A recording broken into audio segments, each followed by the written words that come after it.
Tuhan yang dikasihi oleh Tuhan. Shalom. Shalom. Shalom. Bagaimana kabarnya Bapak Ibu? Luar biasa. Puji Tuhan.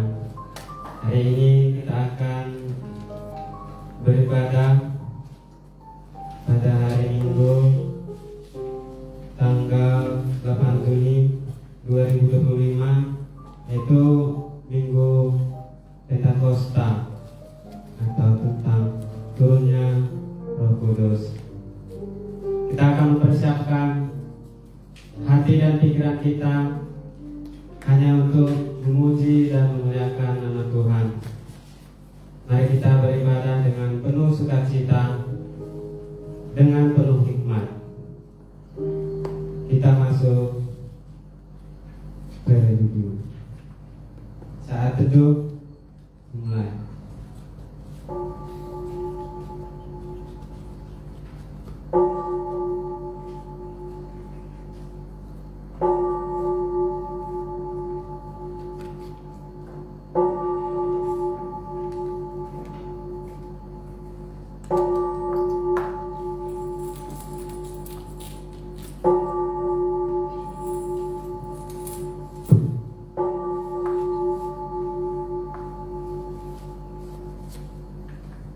Amin. Kita akan memuji Tuhan dengan nyanyian rohani metodis nomor 94, Roh Kudus tetap hidup.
Dan untuk memungkinkan bangsa-bangsa supaya mereka memuliakan Allah karena rahmat-Nya, seperti ada tertulis, sebab itu aku akan memuliakan engkau di antara bangsa-bangsa dan menyanyikan mazmur bagi namamu.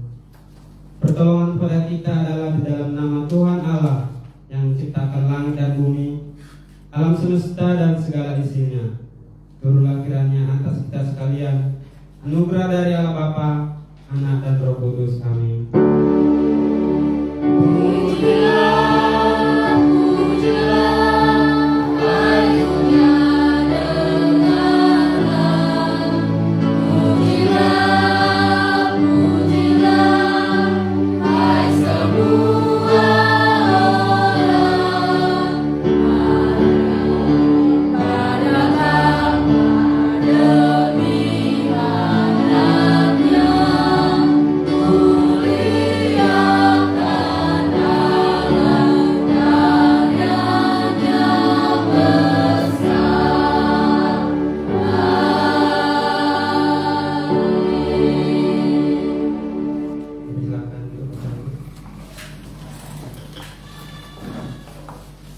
Mari kita mengaku dosa kita di hadapan Allah,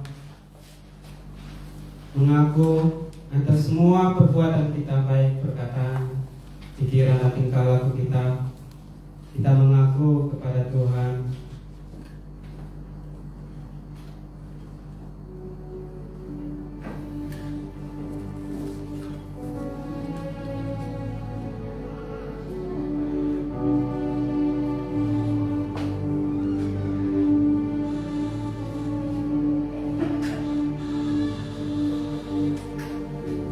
Kita bersama.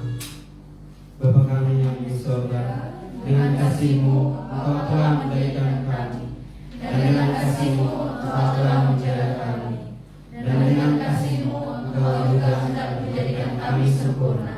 Dengan rendah hati kami mengaku bahwa kami seringkali tidak mengasihi-Mu dengan segenap hati, roh, jiwa, dan seluruh tenaga kami. Kami juga tidak mengasihi sesama kami manusia, sebagaimana Kristus telah mengasihi kami. Memang Engkau di dalam kami, tetapi nafsu kami telah membuat kami lupa akan kehendak-Mu. Ampunkan kami Bapa, dan tolonglah kami, agar kami bertobat dari dosa-dosa kami, dan dari hidup kami yang salah itu. Pimpinlah kami dengan Roh-Mu, agar kami dapat berlaku seperti yang Engkau kehendaki, sehingga kami dapat masuk ke dalam kemuliaan yang sempurna daripada ciptaan-Mu. Demi Yesus Kristus Tuhan kami. Amin. Dan mereka tidak akan mengajar lagi sesama warganya atau sesama saudaranya dengan mengatakan, "Kenallah Tuhan," sebab mereka semua besar kecil akan mengenal Aku. Sebab Aku akan menaruh belas kasihan terhadap kesalahan mereka dan tidak lagi mengingat dosa-dosa mereka. Kita bersama-sama berdoa dalam doa Bapa kami seperti yang diajarkan oleh Tuhan Yesus Kristus kepada murid-muridnya. Kita bersama. Bapa kami yang di surga, dikuduskanlah namamu. Datanglah kerajaan-Mu, jadilah kehendakmu di bumi seperti di surga. Berikanlah kami pada hari ini makanan kami yang secukupnya, dan ampunilah kami akan kesalahan kami, seperti kami juga mengampuni orang yang bersalah kepada kami.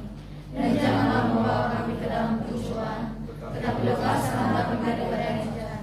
Karena Engkau yang mempunyai kerajaan dan kuasa dan kemuliaan sampai selama-lamanya. Amin. Kita kembali memuji Tuhan dengan lagu Roh-Mu yang hidup.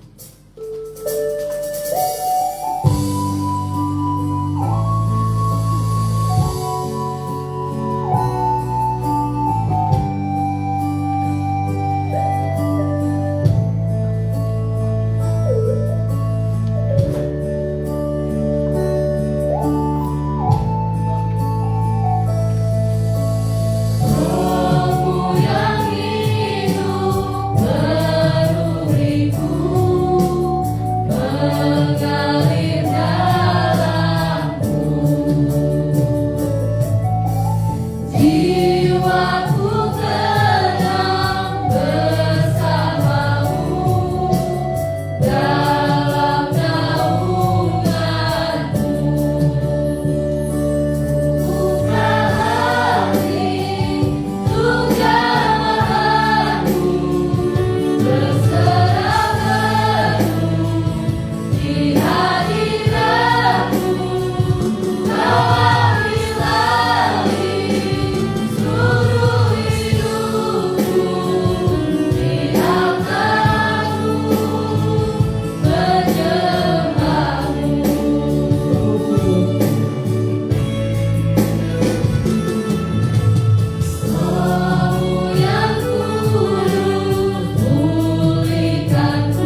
Mazmur 104 ayat 24 sampai 35.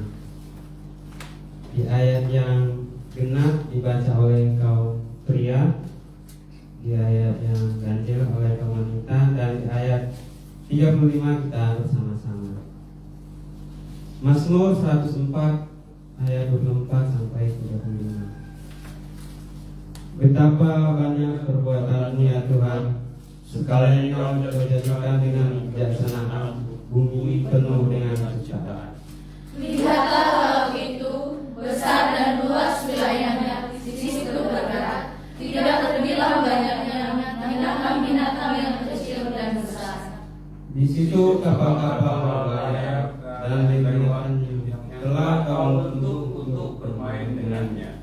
Semuanya menantikan Engkau supaya diberikan makanan pada waktunya. Apabila Engkau memberikannya, mereka mengumpulnya. Apabila Engkau membuka tanganmu, mereka kenyang oleh kebaikan. Apabila Engkau menyembunyikan wajah-Mu, mereka terkejut. Apabila Engkau mengambil roh mereka, mereka mati binasa dan kembali menjadi debu.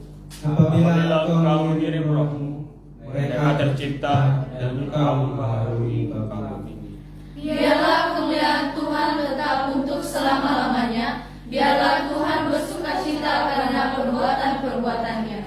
Dia yang memandang bumi sehingga bergetar, yang menyentuh gunung-gunung sehingga berasap. Aku hendak menyanyi bagi Tuhan selama aku hidup. Aku hendak bermazmur bagi Allahku selagi aku ada. Biarlah renunganku manis kedengaran kepadanya. Aku hendak bersukacita karena Tuhan. Kita bersama. Biarlah habis orang-orang berdosa dari bumi, dan biarlah orang-orang fasik tidak ada lagi. Pujilah Tuhan, hai jiwaku. Haleluya. Mulia bagi Bapa, bagi Anak, serta Roh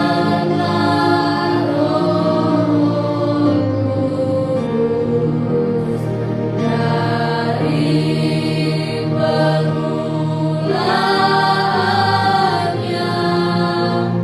Salam dan akan jadi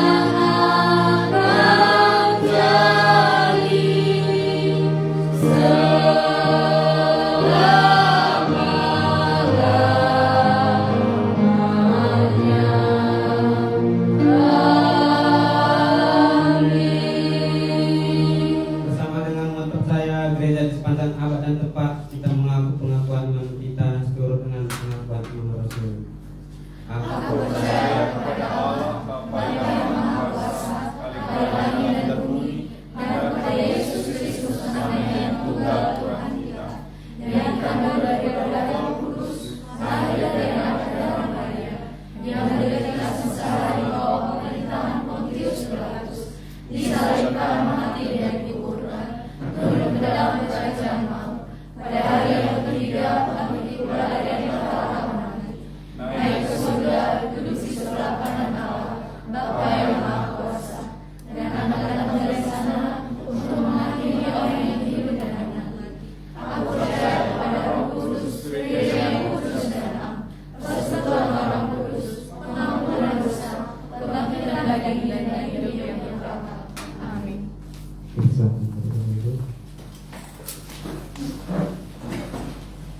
pembacaan Ustaz.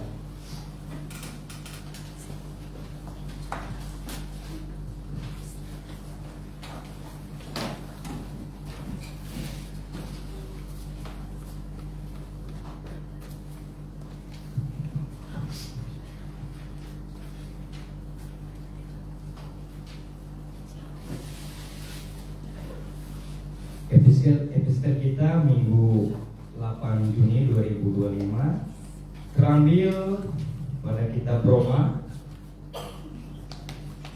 14 pasal yang 14 ayat yang pasal yang ke-8 ayat yang ke-15 sampai yang ke-17. Beginilah firman Tuhan. Semua orang yang dipimpin Roh Allah adalah anak Allah.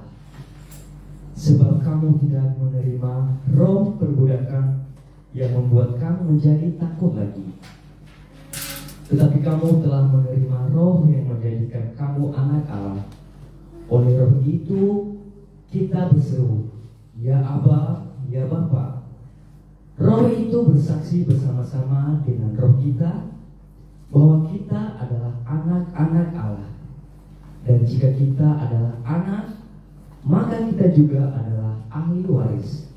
Maksudnya orang-orang yang berhak menerima janji-janji Allah, yang akan menerimanya bersama-sama dengan Kristus, yaitu jika kita menderita bersama dengan Dia, supaya kita juga dipermuliakan bersama-sama dengan Dia. Demikianlah firman Tuhan.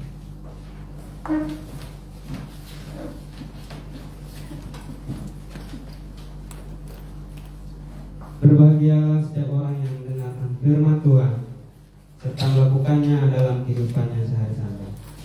Amin. Jika ada yang ingin mempersembahkan pujian dan kesaksian, dipersilakan.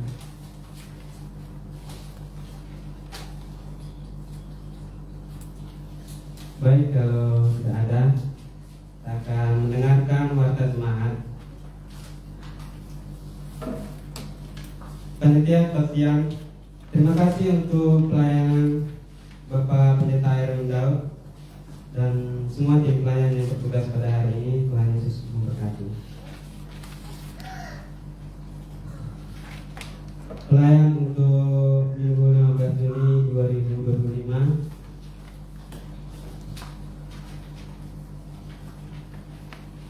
Pelayan firman oleh Evangelis Mutia Daud, liturgis oleh Mas Dayanti, pemandu pujian oleh Melinda Sinda dan Ria Hulu, musik oleh Juli, membaca epistel oleh Roberti, doa syafaat oleh Bu JLS Etiati, persembahan Regina Gersang, operator streaming oleh Martin Lutero, operator presidi Anaria, persembahan pujian oleh WMI, yang berjemaat CM Maria, sekolah minggu oleh Jessica Penggedean. Komisi penata layanan dan keuangan, kantong persembahan didalamkan 2 kantung untuk kas gereja. Persembahan ke depan adalah persepuluhan. Mohon jemaat memasukkan persepuluhannya ke dalam amplop putih yang disediakan. Minggu ini adalah minggu kedua dalam bulan Juni. Marilah kita datang ke rumah Tuhan beri persembahan Tuhan kita. Persepuluhan adalah milik Tuhan. Persembahan untuk minggu 27 April sampai 1 Juni 2025 dan kehadiran jemaat dapat kita lihat di jemaat atau warta jemaat atau di slide. Hamba Tuhan dan majelis jemaat mengucapkan terima kasih atas kesetiaan jemaat beribadah dan memberikan persembahan, terutama persembahan persepuluhan, janji iman dan ucapan syukur. Tuhan Yesus memberkati persembahan Bapak Ibu saudara-saudara sekalian. Komisi keanggotaan dan evangelisasi, grup kelas meeting menghimbau agar setiap grup kelas meeting mengadakan kelas meeting setiap minggu. Daftar grup kelas meeting dapat dilihat di papan pengumuman. Jemaat yang berulang tahun di bulan Juni 2025 ada Max Rafael Tampu Bolon, Cici Gloria, Bapak Pendeta James Temanik, dan ulang tahun pernikahan di tanggal 2 Juni pernikahan Bapak Pendeta Erwin Daud di mana Pak? 21 ya, berarti di WhatsApp itu namanya. 21 Juni hari ulang tahun pernikahan Bapak Pendeta Erwin Daud dan Evangelis Mutia Daud. Jika ada anggota jemaat yang berulang tahun di bulan Juni, mohon info ke komisi keanggotaan pada Ibu CLS Etiati atau Saudari Julina Jega agar bisa diwartakan. Komisi Pendidikan Agama Kristen, renungan harian Sabda Kehidupan dibagikan setiap minggu, setiap hari di grup WA Jemaat. Gemar membaca Alkitab ada di Warta Jemaat atau di slide mulai dari Senin sampai Minggu. 2 pagi setiap Sabtu pukul 6 sampai pukul 7 kita di gereja mengimbau kehadiran semua jemaat. Setelah ibadah hari ini jemaat akan mengadakan CM gabungan, diimbau untuk kehadiran seluruh jemaat. Pokok-pokok doa selama 1 minggu dapat kita lihat di warta jemaat dan atau di slide selama 1 minggu. Panitia pemeliharaan harta benda, untuk kebutuhan sarana ibadah kita membutuhkan 2 lusin kursi citos di tempat kebaktian. Kulkas gereja di Pastori sudah rusak dan kita membutuhkan 1 unit kulkas di Pastori. Janjiman dan pengadaan kulkas gereja dapat kita lihat di warta jemaat. Untuk saudara-saudari, Bapak Ibu jemaat Tuhan dapat memberikan janji iman untuk pemeliharaan harta benda gereja. Sesi ketiga ini kelas meeting diadakan pada hari Kamis tanggal 12 Juni dengan topik 13 tidak malu oleh pelayan firman Bapak Pendeta James Damani. Dan persekutuan hari Sabtu tanggal 14 dengan tema berangkat jalan Kristus, pelayan firman Allah Bapak Pendeta Erwin Daud. Setiap setelah selesai persekutuan kita gotong royong membersihkan gereja dan menyusun kursi. Dan ketiga ini sedang mencari 1 unit sepeda motor metik harga 5 juta. Demikian warta jemaat pada minggu ini. Tuhan Yesus memberkati. Kita kembali memuji Tuhan dengan nyanyian Ku Menang, Ku Menang.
Kami boleh bersama-sama beribadah di rumah Tuhan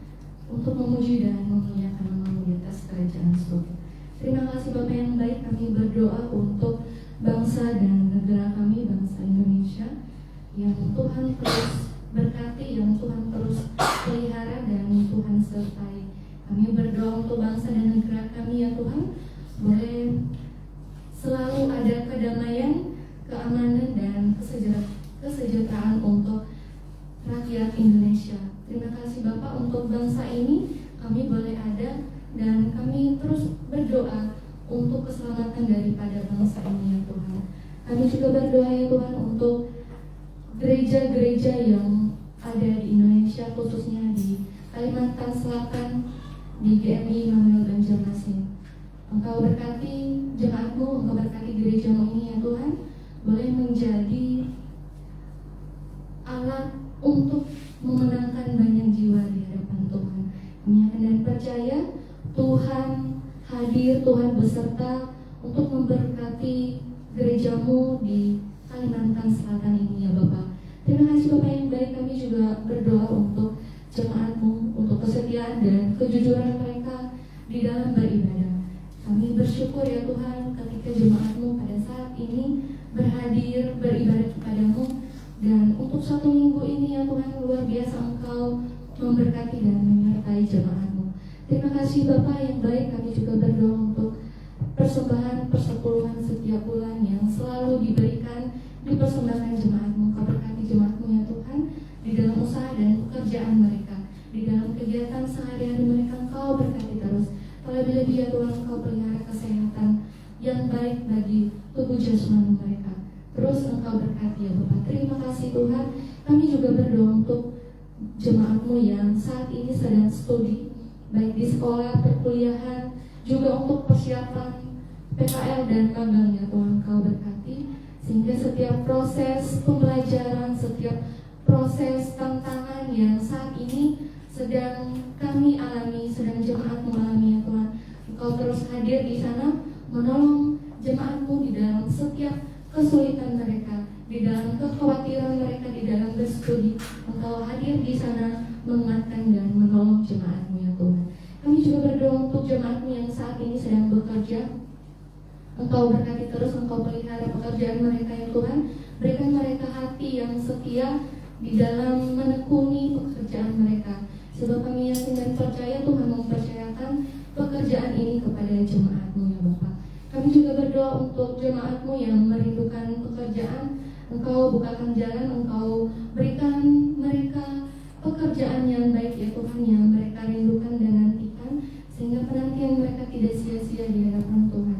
Kami yakin dan percaya ketika jemaat-Mu teguh setia, Tuhan akan memberikan pekerjaan yang baik untuk mereka. Terima kasih Bapak yang baik, kami juga berdoa untuk majelis dan seksi-seksi di dalam gereja-Mu ini ya Tuhan. Engkau berkati majelis, boleh membawa jemaat-Mu semakin dekat kepada-Mu ya Tuhan. Engkau berkati dimulai dari pimpinan jemaat, dari leader sampai ke seksi-seksi. Engkau berkati sehingga ya Tuhan segala program yang sudah direncanakan terus boleh terjadi untuk kebaikan, untuk kebangunan daripada gereja-Mu ini ya Tuhan. Kami berdoa untuk pembelian lahan di depan gereja ya Tuhan. Kami yakin dan percaya segala usaha yang telah dilaksanakan panitia, kami yakin dan percaya tidak akan sia-sia ya Tuhan. Ketika kami bersama-sama bersatu hati berdoa untuk lahan di depan gereja kami ini ya Tuhan, kami boleh suatu saat menjadi milik kami seutuhnya ya Tuhan.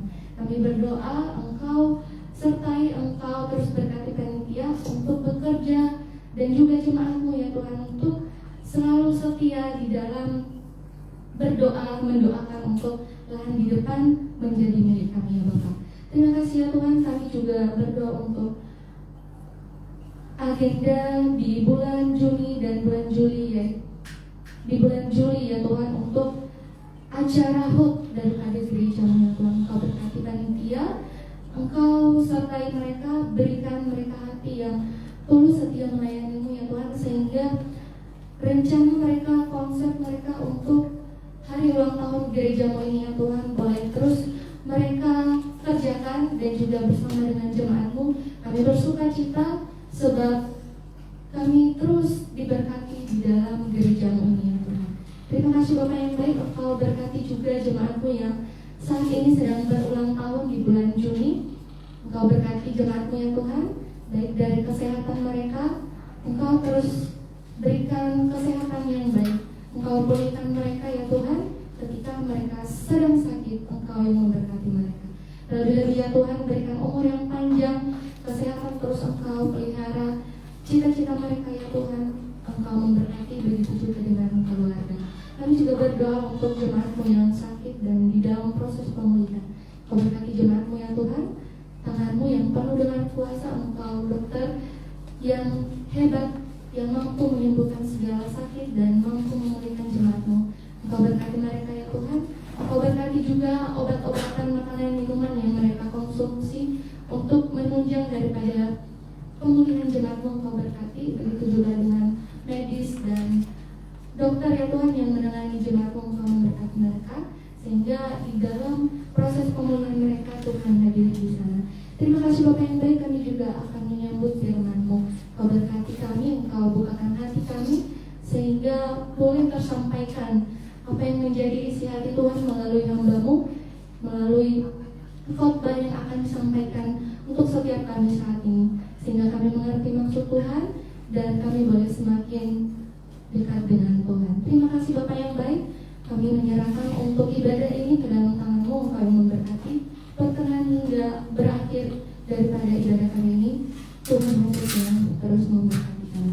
Terima kasih Bapak, di dalam nama-Mu kami berdoa menyatukan hati kami. Haleluya, amin. Mari kita menyambut firman Tuhan.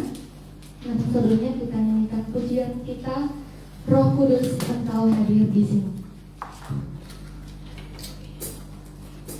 Ku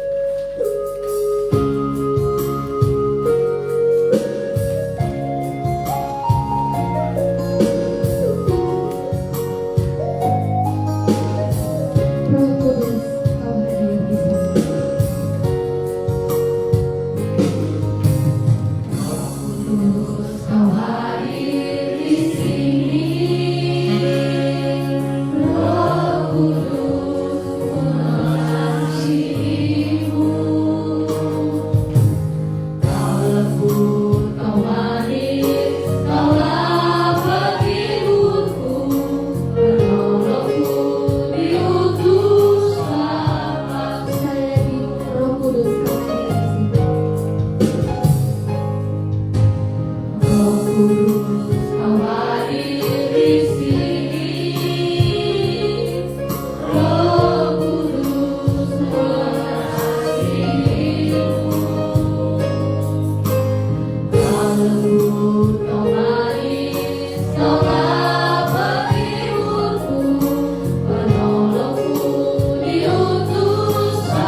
kami kenal di dalam nama Tuhan Yesus.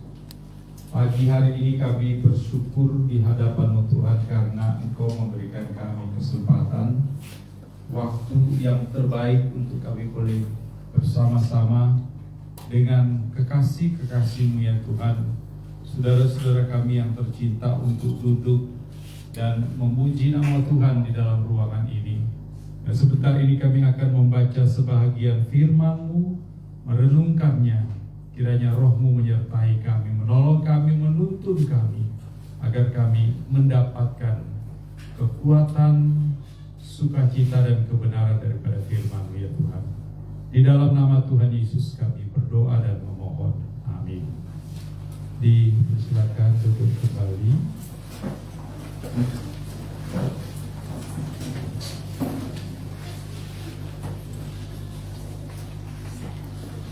Saudara, kita akan bersama-sama membaca nats firman Tuhan yang menjadi dasar ibadah kita pada pagi ini, yang diambil dari kitab Yohanes pasalnya yang ke-14 ayat 15 sampai dengan ayatnya yang ke-31. Injil Yohanes pasal 14 ayat 15 sampai dengan ayatnya yang ke-31. Saya minta bantuan saudara untuk membacakannya secara bergantian. Yang putri ayat 15, putra ayatnya yang ke-16. Demikian silih berganti sampai ayat yang ke-31. Kita membacanya secara bersama-sama. 1, 2, 3. Jikalau kamu mengasihi aku, kamu akan menuruti segala perintahku.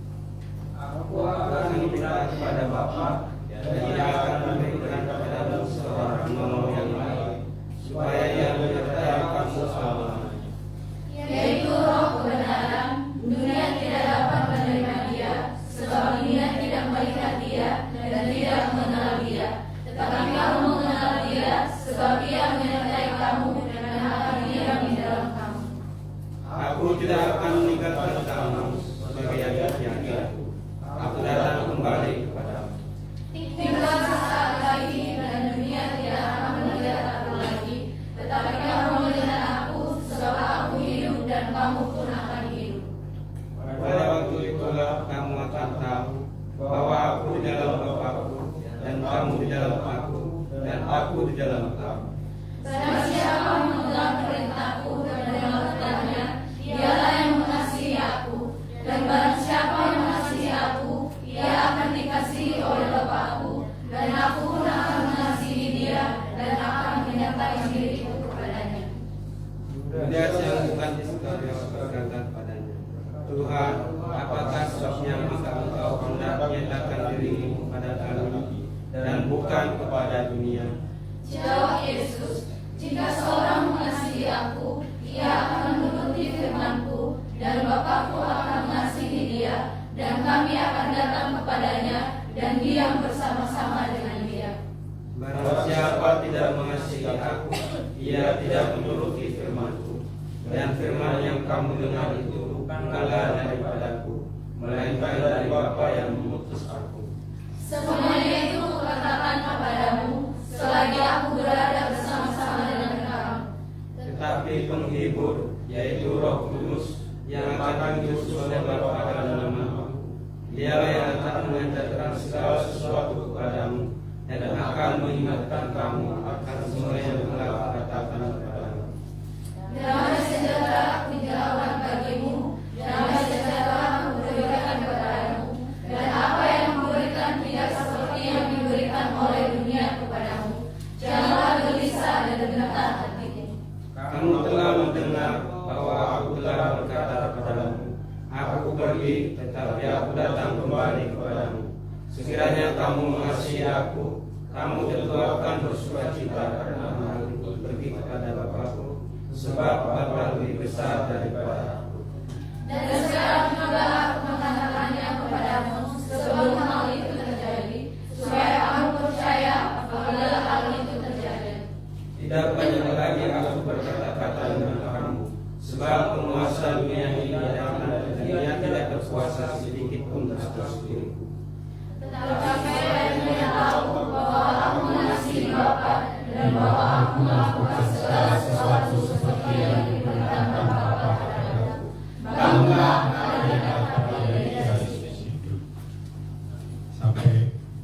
sebagian jauh pembacaan firman Tuhan. Berbahagialah setiap kita yang membaca, merenungkannya dan mempraktekannya di dalam kehidupan kita hari lepas hari. Saudara-saudara yang dikasihi Tuhan Yesus, dialog dan pernyataan yang disampaikan oleh Tuhan Yesus kepada murid-muridnya ini merupakan sebuah pengajaran yang diberikan Tuhan Yesus dalam rangka mempersiapkan murid-murid Tuhan Yesus setelah Tuhan Yesus akan pergi dan meninggalkan mereka. Karena pada waktu itu sentral daripada kepercayaan murid-murid itu hanya kepada Yesus. Dan akan ada banyak kesempatan bagi murid-murid untuk kemudian terlepas dari iman mereka kepada Tuhan Yesus. Itu sebabnya sebelum Yesus pergi, sebelum dia mati, bangkit dan naik ke surga, dia memberikan sebuah pernyataan dan sebuah janji bahwa akan ada penolong yang lain yang akan menyertai murid-murid ini di dalam menjalankan kehidupan dan iman Kristen mereka. Dan ini menunjukkan bahwa mereka tidak ditinggalkan begitu saja, tidak dibiarkan berjuang begitu saja, melainkan mereka tetap akan mendapatkan sokongan, dukungan, kekuatan, penghiburan daripada penolong yang lain yang disebutkan di dalam bagian ini, yaitu Roh Kudus. Sehingga kita bersyukur, saudara, peristiwa turunnya Roh Kudus setelah kenaikan Tuhan Yesus ke surga itu terjadi 10 hari setelah peristiwa kenaikan. Dan hari ini kita memperingati hari turunnya Roh Kudus. Tentunya ada begitu banyak makna, ada begitu banyak arti daripada kehadiran Roh Kudus yang dijanjikan Tuhan itu bagi setiap kita orang percaya. Jadi ini bukan sebuah peristiwa gereja, bukan sebuah agenda gereja, tetapi ini sebuah karya Allah yang luar biasa yang Allah izinkan terjadi dan lakukan bagi saya dan saudara sebagai orang yang percaya. Tentunya saudara ada pertanyaan, pernahkah kita bertanya-tanya tentang peran Roh Kudus di dalam kehidupan kita sebagai orang percaya? Kadang-kadang kita hanya berpikir, oh Yesus, Yesus, Yesus saja. Di dalam praktika hidup kita, ketika terjadi sesuatu, oh Yesus, Yesus, Yesus. Yesus yang fisik itu sudah selesai. Yesus yang fisik sudah tidak ada lagi di tengah-tengah hidup kita, di tengah-tengah murid. Tetapi Yesus yang roh itu tetap ada sampai dengan hari ini di dalam karya Roh yang kudus. Dan itu sebabnya ketika malaikat berjumpa dengan Maria dan menyampaikan tentang kabar baik bahwa akan lahir seorang juru selamat, maka malaikat menyampaikan sebuah kata kepada Maria dan dia akan dinamakan dengan nama siapa? Immanuel, yang artinya Allah beserta dengan kita. Dan ini diwujudkan di dalam pernyataan Tuhan Yesus di dalam cerita ini, bahwa setelah dia pergi akan ada penolong yang lain untuk menunjukkan bahwa Allah tetap ada. Dia ada dalam wujud manusia Yesus, tetapi keberadaannya juga tetap masih sampai hari ini, walaupun dalam bentuk fisik sudah nggak ada, tapi dalam bentuk yang lain, yaitu Rohnya yang terus menyertai kita. Mari kita akan sama-sama belajar dari catatan-catatan ini. Kita akan melihat bagaimana Roh Kudus sudah menjadi bagian penting di dalam kehidupan orang-orang percaya, saya dan saudara. Di dalam catatan yang baru kita baca ini, saudara, kita melihat ada janji Roh Kudus, di mana Tuhan Yesus berjanji bahwa Roh Kudus akan datang sebagai titik-titik. Ya, dalam perannya sebagai titik-titik. Yang pertama, dia datang sebagai penghibur, sebagaimana yang dicatat di dalam ayat 16 dan juga ayatnya yang ke-26. Kenapa, saudara? Kalau kita perhatikan sejarah Alkitab, ketika Yesus pergi, Yesus sudah bilang sama murid-muridnya di dalam Kisah Rasul 1 ayatnya yang ke-8, ya, kamu akan pergi meninggalkan Yerusalem, ya, keluar dari Yerusalem bahkan sampai ke ujung bumi. Ketika dia berkata sampai ke ujung bumi, secara terselubung Yesus ingin katakan kepada murid-muridnya, sejak hari ini kamu akan berhadapan dengan kesulitan. Di Yerusalem aja orang Kristen ditolak. Di Yerusalem aja Yesus ditolak, dianiaya. Apalagi keluar dari Yerusalem yang jelas-jelas mereka itu adalah orang-orang penyembah berhala.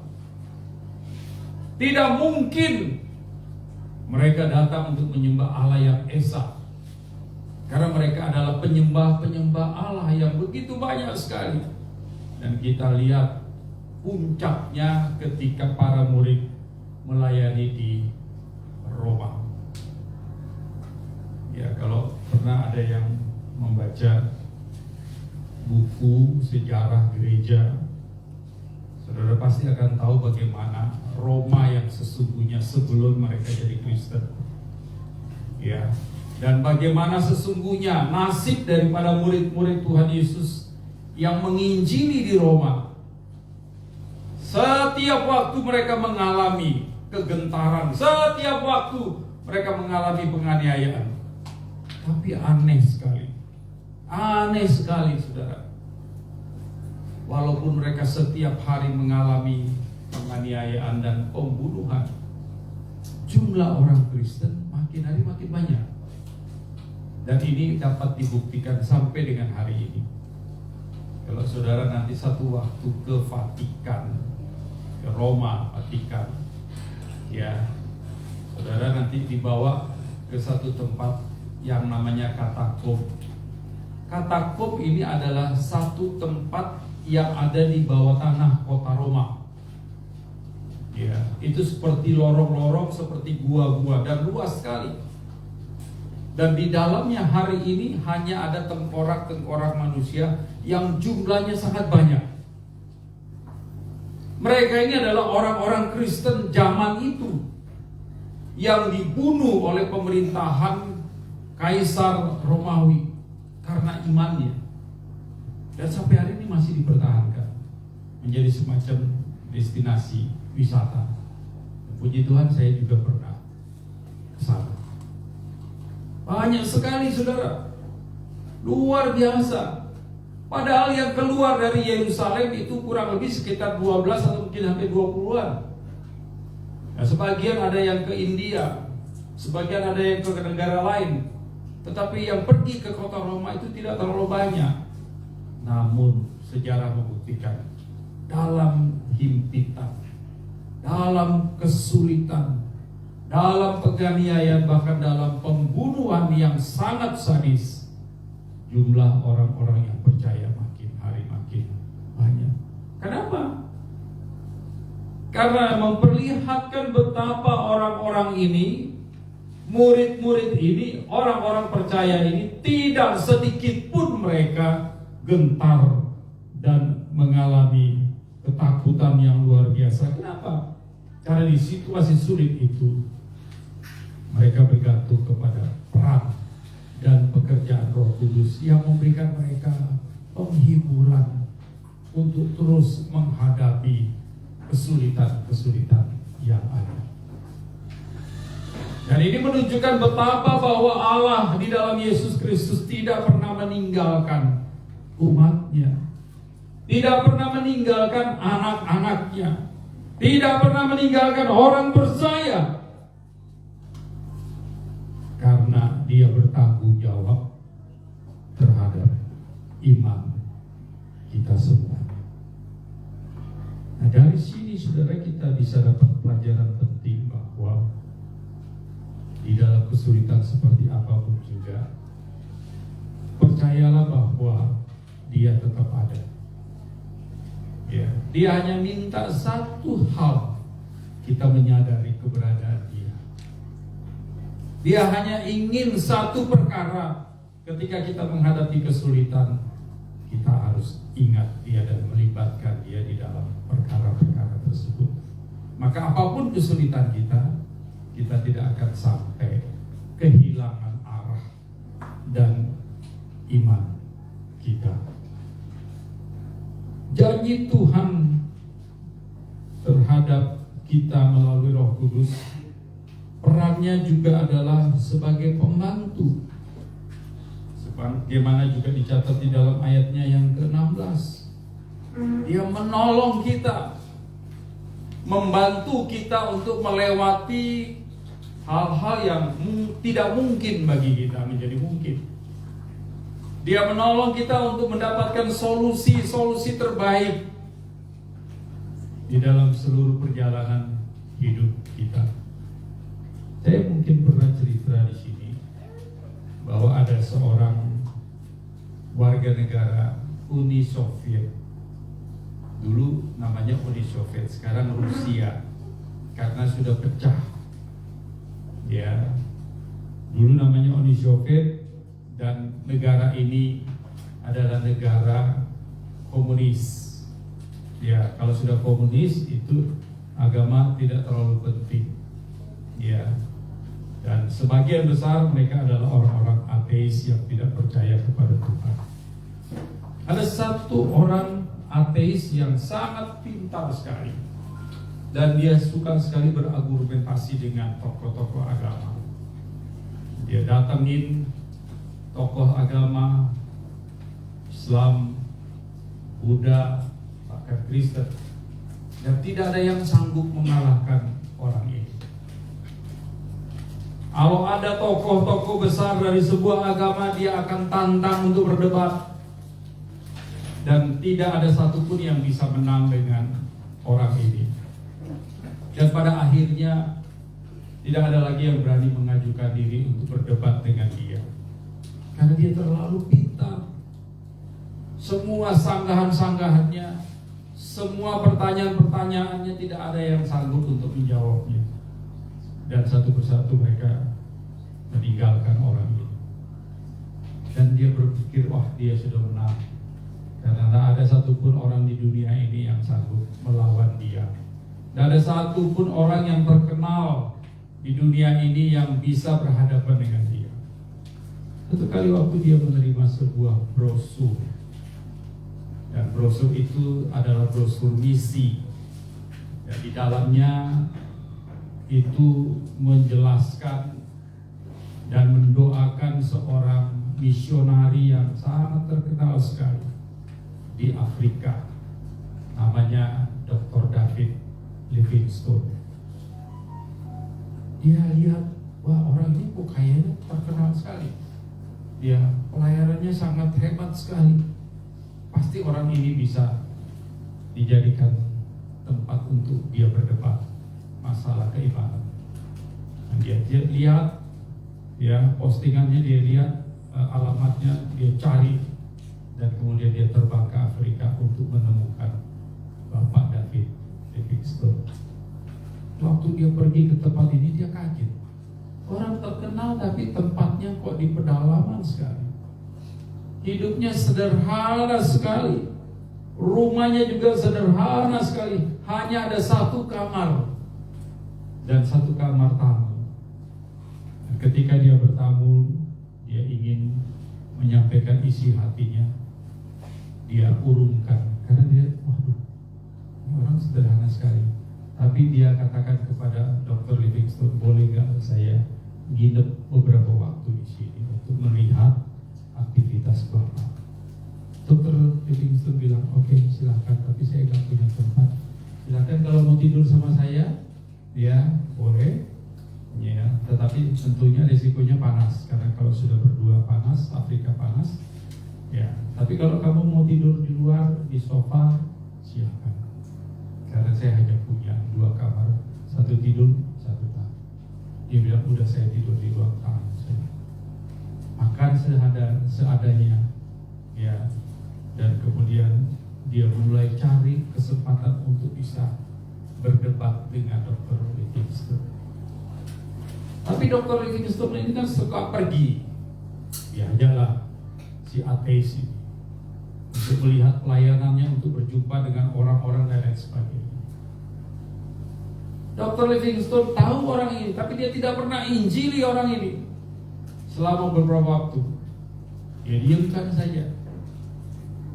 Nah, satu ketika si ateis ini bangun dari tidurnya dan dia kaget karena biasanya Dr. Livingstone duluan bangun, tapi kali itu dia belum bangun. Dia mau ketuk pintunya, suka, tapi dia biarkan. Sampai jam 11, sampai jam 12, sampai jam 1 kok gak bangun. Kemudian dengan sangat terpaksa dia gedor pintunya, dan pintu itu terbuka sendiri karena memang tidak dikunci. Lalu dia lihat Dr. Livingstone sedang berlutut di pinggir tempat tidur, ya, dan berdoa.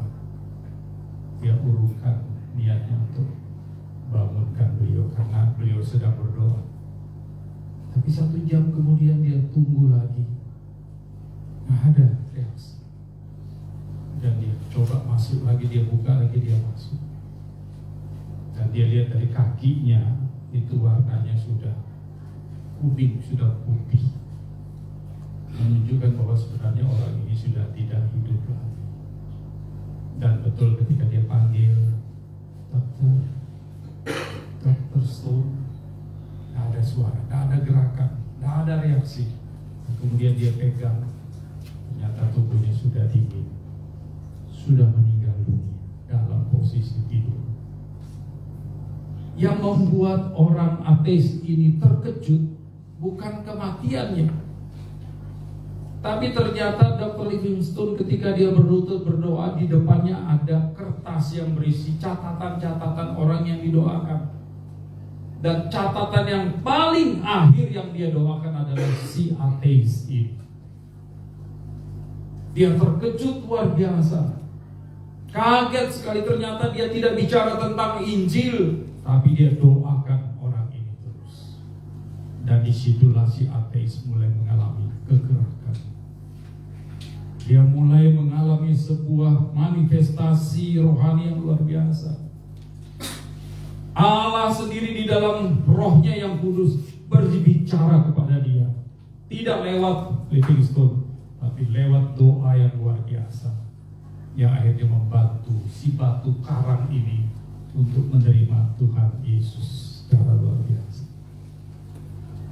Janji Tuhan kepada murid-muridnya dan kepada kita semuanya bahwa peran Roh Kudus itu begitu penting, baik di dalam penghiburan, baik di dalam membantu saya dan saudara di dalam menghadapi kesulitan, menghadapi sesuatu yang sudah buntu.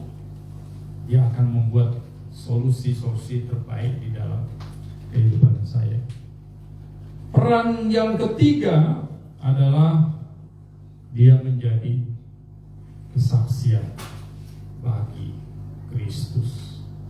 Itu sebabnya ketika Yesus katakan, aku akan mengutus penolong yang lain, yang sama dengan aku, yang akan menceritakan tentang aku, yang akan meninggikan tentang aku,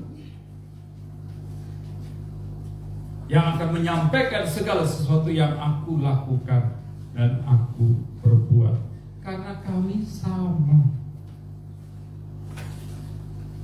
Ini menunjukkan bahwa kalau Roh Kudus itu perannya adalah untuk bersaksi bagi Tuhan Yesus, maka saya dan saudara ketika bergantung kepada Roh Kudus, Dia jugalah yang nantinya akan menolong kita untuk bisa bersaksi tentang Kristus.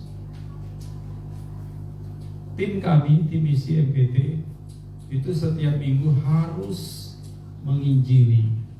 Ini sudah menjadi program paten kita. Tiap minggu harus bersaksi, harus menginjili, dan harus melaporkan hasil penginjilan itu. Saya waktu bicara dengan salah satu mahasiswa teologi yang praktek supaya kewajibannya adalah menginjili, dia bilang, "Pak, saya takut, Pak. Saya takut, Pak, karena saya tidak pernah belajar selama sekolah Alkitab, saya tidak pernah belajar, Pak. Saya hanya belajar misiologi, ilmu tentang misi saja. Saya tidak pernah belajar tentang praktek pribadi menginjili." Saya bilang, kamu sudah belajar misi, kamu sudah belajar tentang Alkitab, kamu pasti tahu isi Alkitab. Paling tidak kamu tahu amanat agung. Ketika Yesus katakan, "Pergilah, jadikanlah semua bangsa muridku, ajarlah, baptislah mereka," itu amanat agung. Nggak perlu kamu belajar lagi ilmu-ilmu yang lain, karena itu merupakan perintah langsung daripada Tuhan Yesus. Saya takut, Pak. Berarti kamu tidak mengakui keberadaan Tuhan Yesus dan keberadaan Roh Kudus di dalam kehidupan. Kisah Rasul 1 ayat 8 bilang, "Pergilah, jadikanlah semua bangsa muridku, dan ketahuilah Aku menyertai engkau." Kamu jangan takut. Jangan. Lakukan. Ketika Roh Kudus bicara kepadamu bahwa kamu harus menginjili orang ini, lakukan. Karena Dia yang akan menuntun hidupmu. Waktu saya belajar tentang metode PI penginjilan yang namanya EE, ya, Explosion Evangelism. EE, ya, ini kalau untuk orang Jawa EE sebutannya, tapi orang luar Jawa biasanya beda maknanya. Nah, saudara, waktu belajar itu ada prakteknya. Kami diutus ke beberapa rumah-rumah yang sudah dipersiapkan. Saudara, saya ingat sekali dalam tim itu ternyata ada kakak kelas saya. Ya, kakak kelas saya jauh. Waktu dia keluar dari sekolah Alkitab, saya baru masuk. Jadi saya tidak terlalu begitu kenal dia. Tapi begitu ngomong-ngomong, oh ternyata lulusan dari STT yang sama. Senang bisa ketemu dengan kakak kelas. Tapi waktu itu posisi saya sebagai pendamping, karena saya sudah pernah ikut. Dan ketika sampai di satu rumah, semua sepakat untuk minta kakak kelas saya ini jadi pembicaranya, yang menyampaikan kabar baik ini di dalam penginjilan. Saya ingat ketika ngobrol dan mulai menyampaikan tentang penginjilan pribadi, wah, saya lihat dia sudah mulai keringat dingin di dalam ruang AC. Ya, ngomongnya itu terbata-bata. Ya, ngomongnya itu sudah mulai tidak jelas, antara takut, khawatir, dan ingin nangis. Ya, saya lihat mulutnya udah bengkok-bengkok. Ya, saudara, maka saya kasih main mata dengan beberapa tim yang lain. Doa. Tentunya tidak tutup mata. Ya, kita doa sama-sama agar supaya pada waktu itu dan pada waktu kakak kelas saya bicara, pekerjaan Roh Kudus mulai terjadi. Dan betul, saudara. Tak lama kemudian kakak kelas saya itu bisa bicara bagus sekali. Ya, jelas sekali, lancar sekali, sampai akhir dari metode penginjilan ini. Dan yang luar biasa, tidak lama kemudian sang tuan rumah yang diinjili itu diberikan pertanyaan. Bapak percaya dengan penjelasan ini? Bapak mengerti dengan penjelasan ini? Ya, saya mengerti. Bapak percaya bahwa Yesus Juru Selamat? Ya, saya percaya. Bapak mau menerima dia sebagai Juru Selamat? Ya, saya mau menerima dia. Baik, kalau begitu kita berdoa. Oh, tunggu dulu Pak. Kalau dia masuk ke dalam kamar, selang 10 menit dia keluar dan dia bawa satu bungkusan berupa tas kresek. Kami bertanya-tanya, apa ini? Apakah emas batangan atau uang patungan yang mau dibagi-bagikan, begitu ya? Kami bertanya-tanya dan kemudian dia buka tas kreseknya. Ternyata ada kain pembungkusnya warna merah. Dia buka lagi kain pembungkusnya warna merah, dan ternyata ada kantong-kantong kecil yang berisi jimat-jimat, yang berisi kembang, yang berisi jarum dan benang, yang berasal dari Gunung Kawi. Mungkin ada yang belum tahu Gunung Kawi ya, di daerah Malang Selatan. Itu adalah satu tempat penyembahan yang didatangi oleh orang-orang dari berbagai dunia untuk mencari pesugihan, untuk mencari kekuatan gaib dan lain sebagainya. Dan dia keluarkan semuanya itu, dia bilang, ini yang membuat saya tidak pernah kenal dengan Tuhan. Tolong Pak, ini didoakan, dibakar. Saudara, waktu kami bakar, luar biasa. Bakaran ini jadi api. Iya, keluar apinya, saudara. Namanya juga dibakar. Kalau keluar air itu bukan dibakar, ya banjir. Apinya itu meliuk-liuk, saudara. Kenapa? Karena ditiup angin. Ya. Besar sekali, karena banyak isinya. Dan setelah itu kita doakan dia lemas sekali. Tadinya dia gagah kuat, tapi ketika itu dibakar dia lemas sekali. Ada kekuatan lain yang selama ini menopang dia. Tetapi ketika ilmu-ilmu ini didoakan, dibakar, dia mengalami kelemahan karena kekuatan ini keluar dari dalam dirinya. Yang luar biasa saya mau katakan, bahwa kakak kelas saya ini dengan pertolongan Tuhan, dengan pertolongan Roh Kudus, dia sanggup untuk menjelaskan tentang Tuhan dengan sangat bagus sekali, walaupun di awal-awal itu kacau.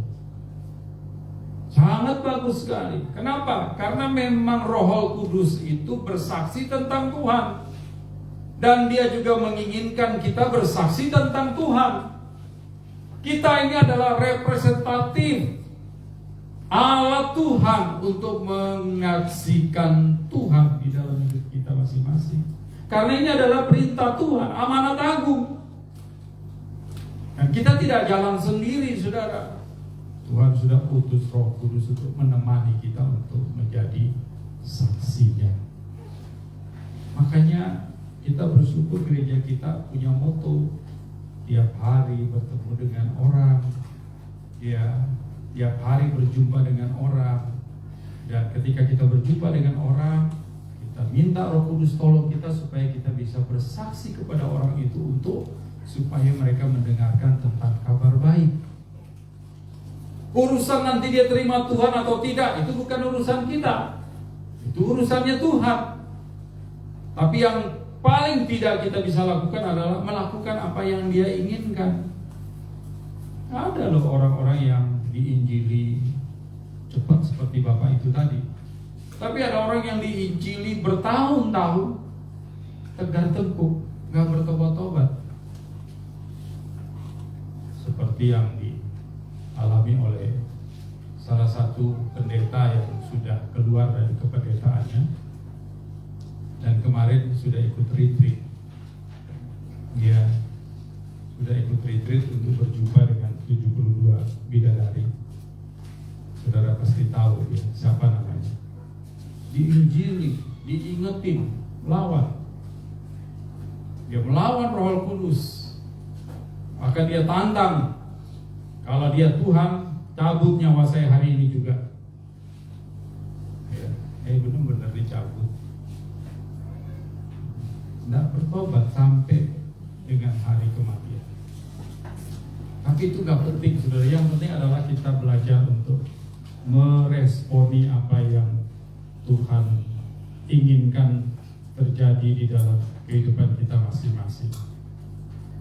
Saudara yang terkasih di dalam Tuhan Yesus, yang kemudian atau yang selanjutnya, selain janji ya Roh Kudus untuk menghibur, untuk membantu dan menguatkan kita untuk menjadi saksinya, peran Roh Kudus yang lain yang cukup penting dan sangat penting di dalam kehidupan kita sebagai orang percaya, bahwa Roh Kudus selalu mengajarkan ya dan mengingatkan kita untuk memahami kebenaran-kebenarannya. Ya, Roh Kudus ya mengajar, mengingatkan kita untuk membantu kita memahami kebenaran Dia. Karena kalau tanpa tuntunan Roh Kudus, kita tidak mungkin dapat mengerti dan memahami rahasia Allah yang begitu besar. Hanya kuasa yang besarlah yang dapat memberikan kita kemampuan untuk memahami rahasia besar daripada Allah. Ya, makanya saudara terkasih, kita bersyukur bahwa dalam kehidupan kita ini ada banyak sekali teolog-teolog, orang-orang yang mempelajari teologi dengan sangat rajin, dengan sangat intens, dengan luar biasa. Karena belajar teologi itu tidak gampang, saudara. Karena mempelajari teologi, saudara juga harus mempelajari bahasa. Mempelajari teologi, saudara harus mempelajari sejarah. Mempelajari teologi, saudara harus mempelajari banyak hal yang berhubungan dengan asal, yang berhubungan dengan awal dari teologi itu sendiri. Dan yang jelas ketika saudara belajar teologi, saudara belajar tentang rahasia Allah. Di sini yang menikah baru berapa orang ya? Pak Padang ya, Bu Evi, Ibu Mama Maria, lalu Ibu Sufitri ya, yang menikah. Mara hampir ya. Lihat juga hampir. Martin sudah. Sudah ya. Sudah dalam mimpi ya. Saya mau tanya Pak Padang aja nih yang ada di depan saya. Pak Padang sudah berapa tahun menikah Pak? 3 tahun Pak. 3 tahun Pak. Ya. Saya mau tanya Pak, Bapak kenal betul sifat istri Bapak? Wah, Kenal betul ya. Tapi sampai hari ini masih ribut? sering Pak. Sering. Ya, saya doakan supaya terus ribut Pak ya. Karena makin ribut, kita makin tahu siapa pasangan kita. Saya waktu nikah sama istri saya, aduh senang sekali. Ya, begitu selesai nikah tidur, baru tahu saya kalau dia ngorok. Ya, dan saya sangat terganggu tidur dengan orang yang ngorok. Saya bilang pagi-pagi, aduh saya nggak bisa tidur. Kenapa? AC-nya kurang dingin ya? Enggak, kamu ngorok. Aku juga nggak bisa tidur. Kamu lebih ngorok. Ya astaga, ternyata kita sama-sama ngorok. Ya. Dan saudara, sampai hari ini saya masih tetap belajar karena saya tidak tahu rahasia daripada istri saya yang begitu panjang. Selama dia masih hidup, dia masih punya rahasia-rahasia di dalam hidupnya yang hari ini saya belum bisa memahami saudara. Dia manusia, apalagi Tuhan. Tuhan tentunya punya rahasia yang luar biasa, yang tidak terbatas, yang dalam, yang luas sekali. Maka itu sebabnya kita perlu terus belajar belajar tentang Dia. Dan tentunya ketika kita belajar tentang Dia, kita tidak bisa mengandalkan otak kita yang terbatas ini. Kita tidak bisa mengandalkan kepintaran kita. Kita tidak bisa mengandalkan kekuatan kita. Yang dapat membantu kita untuk memahami Tuhan itu adalah Roh Kudus. Dia yang akan menuntun kita terus masuk dan mendapatkan rahasia Allah yang dalam itu. Ya, itu sebabnya saudara yang terkasih di dalam Tuhan Yesus Kristus, ketika kita hidup, ketika kita beraktivitas, ketika kita pergi ke gereja, ketika kita belajar di dalam kelas-kelas tentang Alkitab, maka kita harus terus memohon dan bersandar kepada peran Roh Kudus yang akan membukakan hati kita. Kalau di dalam ibadah ini kita hanya pikirkan tentang uang, kita pikirkan tentang prestasi, kita pikirkan tentang teman hidup, kita pikirkan tentang materi saja, tidak akan mengerti. Pulang dari tempat ini mungkin kosong, masuk kiri keluar kanan. Tapi ketika kita bersandar, mengandalkan dan mengundang Roh Kudus untuk masuk di dalam hati kita, maka Dia yang akan menolong kita untuk mengenal, memahami rahasia kebenaran Allah. Sehingga dengan demikian kita akan terus mengalami pertumbuhan secara rohani. Kita akan mengalami kedewasaan secara rohani yang menolong kita untuk bertumbuh di dalam Tuhan Yesus Kristus. Dan inilah yang diberikan, yang dijanjikan oleh Tuhan Yesus kepada kita, supaya kita makin bertambah-tambah. Maka di dalam situasi apapun juga kita tetap bertumbuh, sama seperti murid-murid Yesus yang hanya 12 orang yang masuk di wilayah-wilayah yang penuh dengan penganiayaan, yang penuh dengan kekejaman, tapi tidak membuat mereka berhenti untuk bicara, menyampaikan tentang Kristus yang pada akhirnya di dalam kesulitan itu pun jumlah orang percaya makin banyak. Kiranya Tuhan menolong kita untuk menjadi saksinya dan melibatkan Roh Kudus yang sudah diutus oleh Tuhan untuk menolong, menyertai dan memenuhi kehidupan kita. Amin. Mari kita berdoa. Bapa di surga, kami datang di hadapan-Mu dan bersyukur kalau di dalam kesempatan pagi ini kami boleh merenungkan sebagian firman-Mu yang menjelaskan tentang hadirnya Roh Kudus yang menjadi puncak daripada penyataan diri Allah di tengah-tengah manusia, untuk menolong kami memahami kebenaran firman Tuhan, untuk memberikan pertolongan kepada kami agar kami dikuatkan, dihiburkan, dan untuk menyatakan diri sebagai saksi Kristus, agar supaya kami pun belajar untuk menyaksikan Kristus di dalam hidup kami hari lepas hari.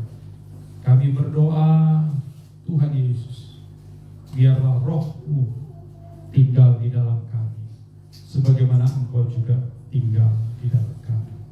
Dan biarlah melalui pernyataan ini, hidup kami semakin diubahkan untuk menjadi saksi Kristus yang benar, yang berani, ya Tuhan. Di dalam nama Tuhan Yesus kami berdoa dan berserah. Amin.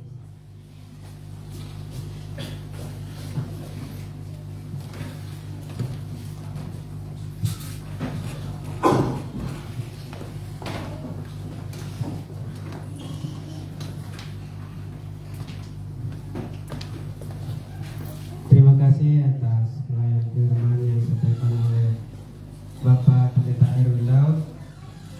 Turunnya Roh Kudus sebagai puncak penyataan diri Allah. Yohanes 14 ayat 15 sampai 31.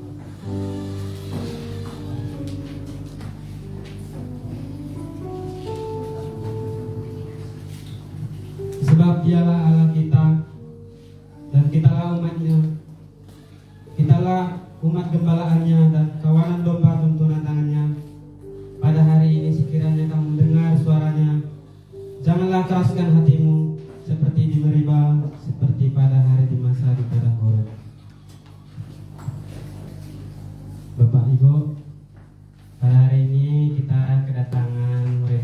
Yesus, 2 orang dipersilakan ke depan dan menghadap jemaat.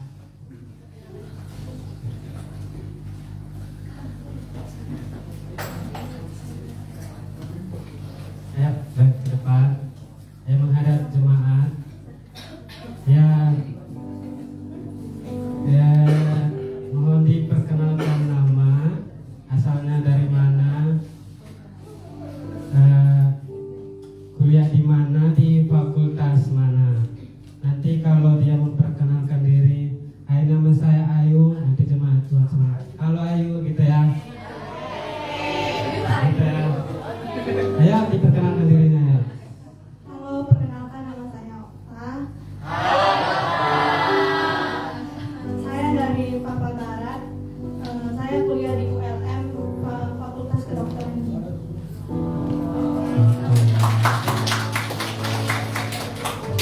Halo, perkenalkan nama saya Tasya. Saya kuliah di ULM Fakultas Kedokteran Gigi. Silakan duduk kembali. Ya, kalau belum mempunyai tempat ibadah yang menetap, dapat bergabung di GMI Manual Banjarmasin yang ibadah setiap hari Minggu setiap jam 9 pagi. Nanti mohon komisi keanggotaan dan P3MI difasilitasi ya. Baik, selanjutnya kita akan mendengarkan persembahan pujian oleh vokal grup P3MI Pemuda.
Terima kasih persembahan yang luar biasa. Bagi Yesus, terima kasih. Dan selanjutnya kita akan mendengarkan persembahan pujian dari Mas Dayanti. Mas Dayanti boleh.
Tuhan Yesus memberkati.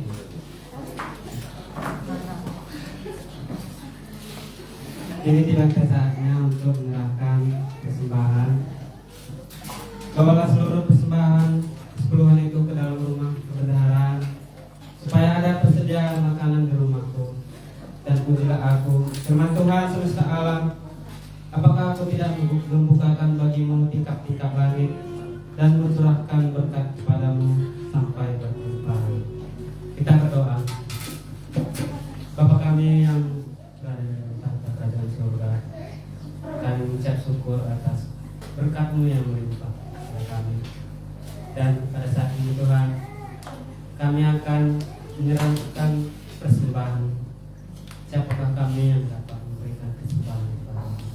Tetapi inilah kami Tuhan, berkatilah tangan-tangan memberi, supaya ada persediaan di rumah-Mu. Terima kasih Bapak. Hanya dalam Yesus Kristus kami berdoa. Amin. Sambil menjalankan persembahan, kita bernyanyi nyanyian rohani metodis nomor 85, Betapa Indahnya. Terima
bersyukur ada begitu banyak berkat Tuhan yang Tuhan limpahkan di dalam seluruh hidup kami.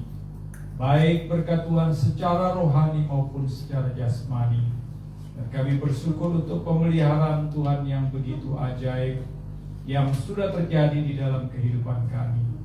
Pada saat ini Tuhan, dengan ucapan syukur, kami mengembalikan sebagian daripada apa yang kami miliki. Tuhan kiranya memberkati persembahan ini untuk menjadi dupa yang berbau harum di hadapan-Mu dan yang dapat digunakan di dalam aktivitas gereja-Mu di tempat ini ya Tuhan. Kami berdoa bersyukur biarlah berkat Tuhan terus ada dan mengalir di dalam hidup kami. Sebab doa ini kami alaskan di dalam nama Yesus Tuhan dan Juru Selamat kami yang hidup. Amin.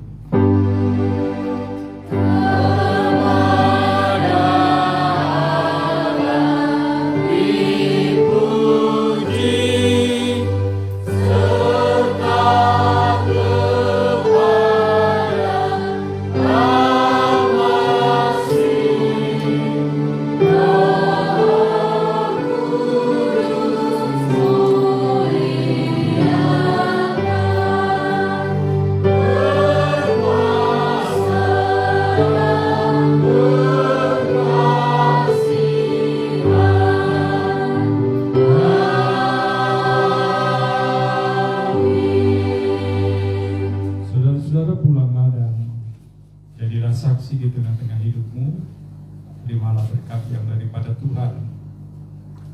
Kasih karunia yang sempurna dari Allah Bapa dan di dalam anaknya Yesus Kristus Tuhan kita, serta kekuatan penghiburan daripada Roh-Nya yang kudus, turun atas kita sekalian, menyertai kita sekalian dari sekarang sampai Maranatha. Tuhan Yesus datang untuk yang kedua kalinya. Amin.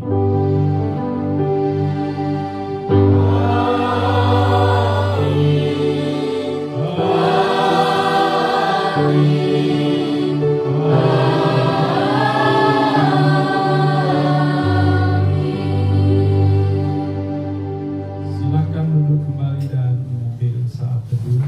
Tuhan Yesus berkati.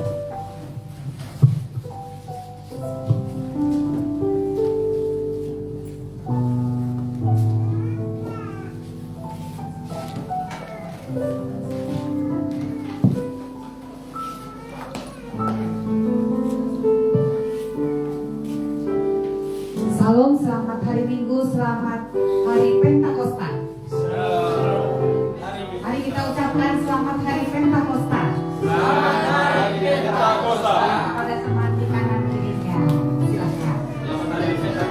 Iya. Selamat hari Pentakosta bagi kita semua. Seperti biasa kita akan CM bergabung. Remaja dan Semaria ada di belakang, bapak-bapak di sebelah sini meja VIP, dan pemuda di sini serta kaum ibu di sana. Meskipun CM kita sebentar, tetapi kita akan menikmati snack ringan bersama-sama.